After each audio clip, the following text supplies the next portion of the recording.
One of the most interesting birds that I've ever photographed is the acorn woodpecker. I noticed this tree with thousands and thousands of holes in it, each of which had got an acorn stuffed into it.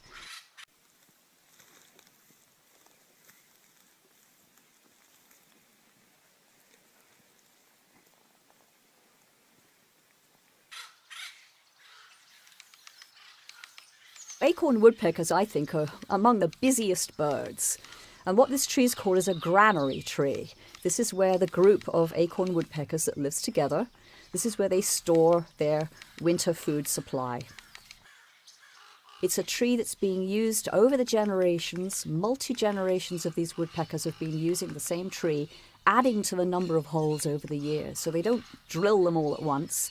Each winter they drill a few more and add some more acorns to them. No other woodpeckers in North America will have this special method of storing in specifically drilled holes. So that makes acorn woodpeckers pretty special in the bird world.